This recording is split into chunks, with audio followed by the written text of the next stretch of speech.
આજે વિશ્વ પર્યાવરણ દિવસ નિમિત્તે ગાંધીનગરના સચિવાલય ખાતે મુખ્યમંત્રી ભૂપેન્દ્ર પટેલ દ્વારા વૃક્ષારોપણ કરવામાં આવ્યું તથા કાર્યક્રમમાં મુખ્યમંત્રીએ વિશ્વ પર્યાવરણ દિવસની નાગરિકોને શુભેચ્છા પાઠવી।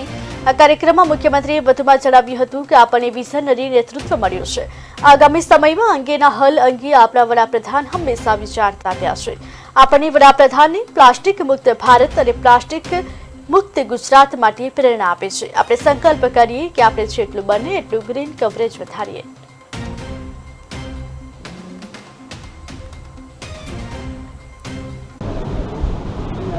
આજે વિશ્વ પર્યાવરણ દિવસ અને વિશ્વ પર્યાવરણ દિવસની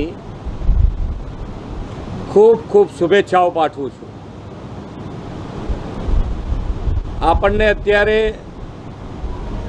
એક એવું નેતૃત્વ મળ્યું છે, વિઝનરી નેતૃત્વ મળ્યું છે કે આ ભવિષ્યની આગળની શું સમસ્યાઓ હશે ને એનું નિરાકરણ શું હોઈ શકે એના માટેનો હર હંમેશ આપણા વડાપ્રધાનશ્રીએ વિચાર કર્યો છે ને એના અમલ કરાવડાવવા માટે જમીન સ્તર ઉપર હંમેશા ધ્યાન રાખી અને આગળ વધવા માટેના આપણને ખૂબ બધા સંકલ્પો આપ્યા છે।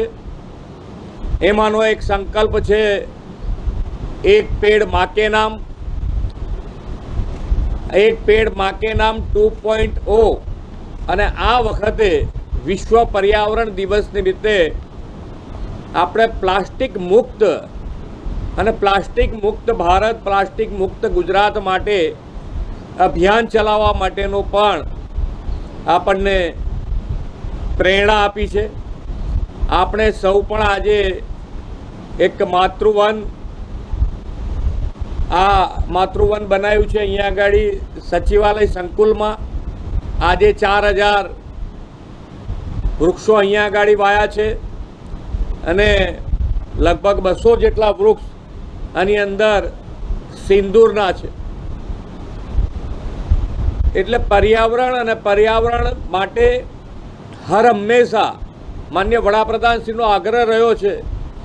આપણને મિશન લાઈફ એટલે કે આપણી રોજબરોજની લાઈફમાં પણ પર્યાવરણને સુરક્ષા માટેનો વિચાર કરી અને આપણી રોજની લાઈફ જીવવા માટેનો પણ એમણે મિશન લાઈફ દ્વારા આપણને સંકલ્પ કરવાનું કીધું છે કે રોજબરોજની લાઈફમાં પણ આપણે પર્યાવરણ માટેનો હર હંમેશ વિચાર કરવો જોઈએ।